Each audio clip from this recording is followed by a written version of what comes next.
Quand on l'avait reçu en 2017, on disait déjà que c'était un phénomène plus fort qu'un phénomène. Je ne sais pas ce que c'est. En tout cas, voici Damso.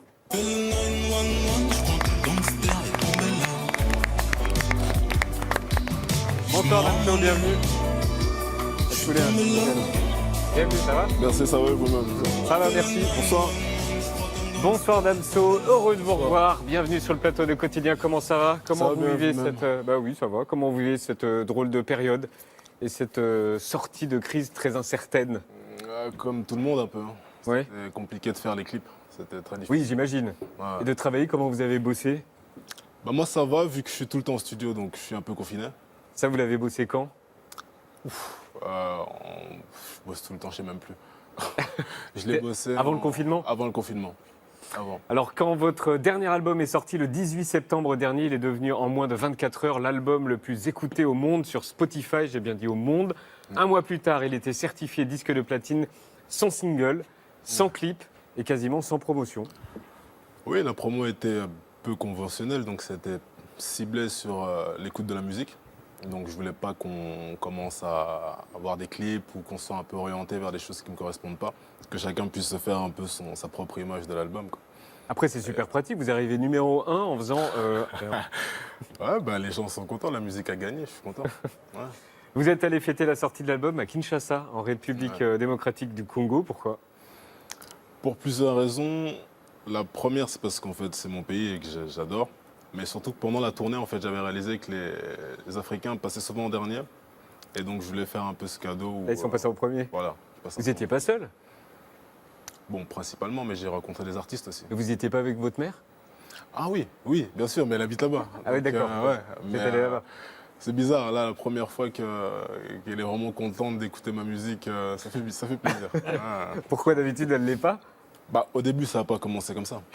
Ça a été plus difficile. Mais maintenant, Elle disait quoi? elle était contre la grossièreté. Donc maintenant, elle s'est habituée, elle a vu que c'est un art, quoi, c'est autre chose. Et aujourd'hui, vous écrivez une chanson sur elle dans cet album. Ouais, mais j'étais pas là quand elle écoutait. J'aime bien prendre. Pourquoi? C'est trop, je sais pas. Vous êtes Une sorte timide? de gêne comme ça, ça reste ma mère, quand même. C'est bizarre un peu. Ouais. QALF, CALF, ça veut dire qui aime, like, follow, et le morceau 911 est devenu un classique instantanément, c'est ça?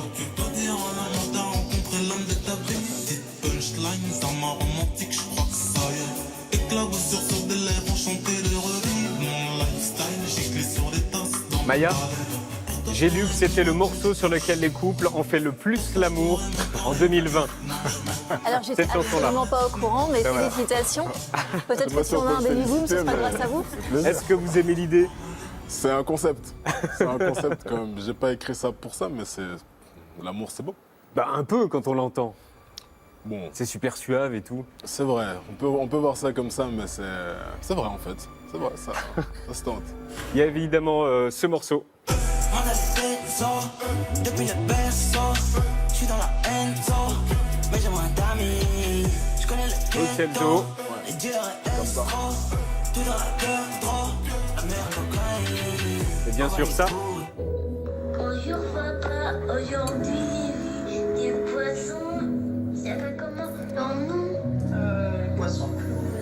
Les piranhas. Des piranhas, on l'a vu. Des piranhas, on l'a vu. Des poissons, on l'a vu.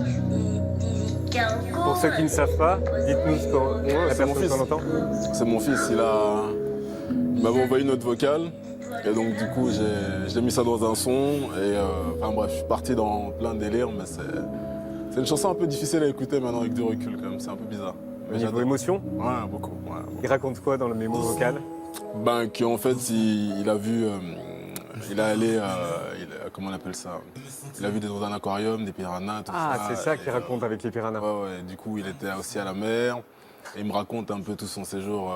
Et comme j'avais pas pu aller aussi la première fois à la mer avec lui, donc il me laisse un message. Et du coup, 2 toiles de mer, parce qu'en fait, il voulait dire étoile de mer. Donc du coup, Il a dit 2 toiles de mer. Voilà. Voilà. Il a changé quoi dans votre vie, votre petit garçon? Ouf. Ah, il a changé ma vie, en fait. Toute ma vie. Je veux dire, la perception même que j'avais du monde, de moi-même. Et c'est intéressant de s'intéresser à quelqu'un beaucoup plus qu'à soi-même.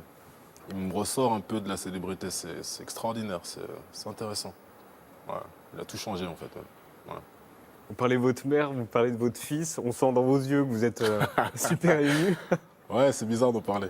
Mais ouais, c'est comme ça, je grandis, il y a des choses qui se passent dans ma vie. Puis parfois, si je prends du recul, puis il grandit aussi, donc il m'apporte aussi autre chose. Quand il avait 1 an, c'est pas la même chose, maintenant il en a eu 4, donc le rapport, il est encore différent. Ouais. Vous dites que père et rappeur, c'est souvent mal vu. Oui, parce qu'on diabolise un peu les rappeurs. Donc, alors qu'en fait, un rappeur, c'est un artiste qui fait du rap, point. Et j'ai commencé à m'émanciper un peu de ce jugement inutile, parce qu'en fait, ce qu'on pense de moi ne me regarde pas, en fait. Donc, quand j'ai compris ça, et que surtout que ce sera lui la seule personne à juger si j'étais un bon ou un mauvais père à ma mort, donc en fait, les autres, c'est pas mon problème. Quand j'ai compris ça, ça m'a aidé. Vous ne me le demandez pas, mais je vais quand même vous dire mon morceau préféré, c'est celui-là. Sentimental. Sentimental.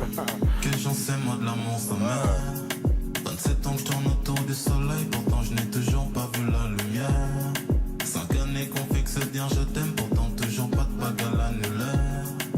Vous parlez beaucoup de vos sentiments sur l'album. C'est facile ou c'est compliqué d'écrire des morceaux plus sentimentaux? Parce que là, on voit quand vous parlez de votre mère ou de votre enfant, vous avez un peu de mal. C'est plus facile de les mettre en musique, de les mettre en son. C'est différent, en fait. C'est une autre façon d'écrire. Moi, c'est peut-être parce que j'arrive à un certain âge où je vis certaines choses. Vous avez quel âge? 28 ans. Je sais pas. Ah, vous êtes extrêmement vieux. Je sais pas. Moi, je porte mon âge comme quelqu'un qui porte son âge aussi. Mais je veux dire, à côté de ça, quand j'avais 23 ans, je vivais pas les mêmes choses qu'aujourd'hui. Ouais. Et ainsi de suite. Peut-être quand j'en aurai 32, je vais vivre autre chose. Mais c'est ça. Ça m'arrive maintenant, je l'écris. Demain, il va m'arriver autre chose, je vais écrire autre chose, quoi. C'est un peu ça. C'est intéressant, vous êtes vraiment pudique là comme ça dans la conversation, alors que vous êtes un artiste et que vous écrivez. Ouais, c'est bizarre, mais c'est comme ça. Je pense que je dissocie aussi l'écriture de la vie réelle, de plein de choses. C'est vraiment un art, en fait, pour moi. Ouais. Quand j'écris, c'est autre chose. C'est pas... C'est une sorte d'exutoire. Je fais pas semblant ou autre. Je vais, puis j'y vais, puis ça sort, quoi. Vous avez toujours dit que vous aviez tout planifié et que 2022, ce serait la fin de votre carrière. Pourquoi vous avez besoin d'écrire votre histoire? Pourquoi vous ne laissez pas les choses se faire naturellement? Vous avez 28 ans. C'est pas comme ça que je vois les choses. C'est comme on va dire une future mère qui écrit déjà dans son calepin les noms de ses futurs enfants. Et donc elle a un objectif et c'est pareil. Moi j'ai écrit mes bébés, en fait, les futurs noms de mes bébés, donc mes albums. Et j'espérais aller dans cette direction et Dieu merci, ça s'est très bien passé. Mais c'est plus dans cette direction-là. J'ai des objectifs et j'y vais parce que j'aime pas trop laisser la chance au hasard parce que le hasard je le connais pas. Donc je fais pas confiance. Donc vous dites en 2022, donc à l'âge de 29 ou 30 ans, j'imagine 30 que ans. vous arrêterez? Je ferai autre chose. Ce qui m'intéresse, moi, c'est je suis quelqu'un de Vous ferez curieux. quoi? Je peux me diversifier. Je sais pas, Producteur? producteur, m'ouvrir à d'autres choses parce que la musique, je la connais et donc je vais toujours en faire. Président. parce que- Il y a Non. l'élection présidentielle en 2022. Ça, je Ah voulais- oui, ou alors peut-être. Non, ça, je voulais ça. C'est pas pour moi. L'artiste. 483 jours, je crois. Non, ça c'est pour vous ça. Et après, vous pouvez aussi, il y a aussi le temps de faire un autre album. Bien sûr, mais il est déjà fait là. Il est déjà fait. Celui-là, oui. Il y en a un autre. Ouais, bah oui. Il est déjà fait. Il y a déjà un album qui va sortir avant 2022. Bah oui, on a terminé le mix. On a fait 1 an de mix ce mois-ci d'ailleurs. Ça faisait 1 an qu'on bossait dessus. Plus même. Mais les gens le savaient, ça? Non. Donc vous le dites pour la première fois ici. On va dire ça comme ça, ouais. D'accord. Donc il y a un album de Damso qui va sortir quand? Ah, ça, je peux pas encore dire. On termine bien le mix, mais c'est par rapport au mix. Je prends mon temps parce que celui-là, il est précieux pour moi. Pourquoi il est plus précieux que les autres? Parce qu'il m'a pris serait le dernier longtemps. Le dernier, j'ai pas envie de dire dernier, c'est surtout... Après, j'ai envie de prendre des vacances. J'ai envie de vivre un peu. Je vais dire, là, j'ai les 3 sets, comme je dis. J'ai de l'argent, j'ai la paix et j'ai quelqu'un dans ma vie. Donc, je veux dire, à un moment donné, ce sont des choses qui sont très difficiles à avoir. Et je vais pas me mentir, je vais profiter de ça. Et après, je vais voir comment je vais faire les choses. Vous avez raison. On avait parlé du sexisme la dernière fois, mais depuis, je crois que vous avez lu Simone de Beauvoir et Virginie Despentes. Ouais. Et elles ont changé quoi chez vous? On les voit derrière. Bah, c'est pas changer, je pense que c'est plus, je suis curieux. C'est-à-dire quand je comprends pas quelque chose, je vais lire ou je pose des questions. Et là, j'ai lu et je me suis documenté et j'ai beau lire, je reviens toujours à la même conclusion. En fait, je réalise que je ne serais pas ce que c'est que d'être une femme. Je ne sais pas ce que c'est de, je sais pas moi, d'avoir, peut-être mon exemple il est bateau, mais d'avoir peur en entrant dans un Uber ou d'avoir peur en acceptant un verre d'un inconnu dans une boîte de nuit. Je parle de toutes ces insécurités et ces inégalités. Je ne serai jamais. Par contre, je préfère avoir au moins le courage de me l'avouer et de lire et de parcourir et de comprendre un peu ce qui se passe. Parce que voilà, mais je ne serai jamais réellement ce que ça fait. C'est faux, je pourrais pas. C'est un mensonge. Et qui vous a... Pardon, dans votre Non, vie, vas-y, du coup, vas-y, ça je t'en prie. change votre comportement. Maintenant que vous avez lu Bah, ces autrices. Mon comportement, je trouve qu'il a, comme je dis, j'ai voulu avec mon temps, mais moi, je ne me suis jamais vraiment trouvé violent. Maintenant, on me reproche des choses, mais encore une fois, c'est un apprentissage. Je vais dire, quelqu'un qui vient te dire que tu es sexiste ou autre, ben oui, tu lis, en fait, tu apprends. Si tu sais pas, si je viens dire à quelqu'un qu'il est raciste et qu'il me dit non, mais qu'il a fait quelque chose de raciste, ça va m'énerver. Donc c'est pareil. Donc on me dit quelque chose, j'apprends, je lis, et puis voilà, j'avance. Vous êtes plus sexiste? Je ne l'ai jamais été, je pense pas. Moi, maintenant que je lis un peu, j'ai été grossi, mais sexiste, je sais pas.